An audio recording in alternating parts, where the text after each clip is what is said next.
उपस्थित नाही केला तर जातीच्या मागचं माणसं अण्णाराव पाटलाचा उपयोग काय आहे आम्हाला, आमच्या धनगराचा नाही असं म्हणायला लागते. म्हणून नाईलाजानं कोणी त्या स्टेजवर जावं लागते. ही काय मजबुरी आहे? ह्या मजबुरीला जर एक पर्याय द्यायचा असेल आपल्याला तर हे सगळं सोडावं लागेल आणि ते सोडून आम्ही या सगळ्या पुढच्या प्रश्नाला सांगू. आमच्या पुढचे प्रश्न कोणते? अन्न, वस्त्र, निवारा, आरोग्य, शिक्षण, तरुणाच्या हाताला काम, शेतीला उद्योगाचा दर्जा, सुशिक्षित बेकारांच्या हाताला काम. एका घटकाला जाऊन राजकारण करायची आमची भूमिका नाही. आता आपण बघतात लाडकी बहीण योजना ही कशाला समोर ठेवून केली जाते?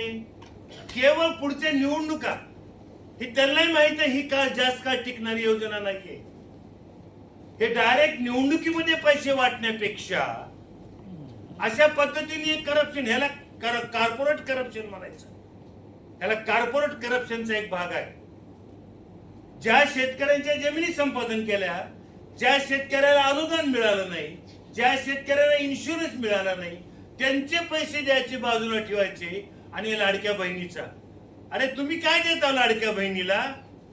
जे सुप्रीम कोर्टाने जे अमेंडमेंट केले 2005 ला, जो भावाचा दर्जा दिला, बापाच्या इस्टेटीमध्ये बहिणीला भावाचा समान हक्क दिला, हे तुमच्या लाडक्या बहिणीपेक्षा जास्त आहे. तुम्ही कुठेतरी राखीच्या निमित्तानं 1.5 आणि 2 देताय आणि भुलावणं घालताय जनतेला. बहिणीवाला का गरजवंताला अक्कल नसते. ते अनेक दारं हुडकतात, तुमचे दारं हुडके त्याले. तुमच्या हातात प्रसाद आहे, तुम्ही वाटा बसला, सगळेजण हात मध्ये घालते. ती गर्दी बघून असं समजायचं काही कारण नाही की जनता आमच्या पाठीशी आहे. पण हा निर्णय किती दिवस टिकणार आहे याचा विचार तुम्ही करताय का?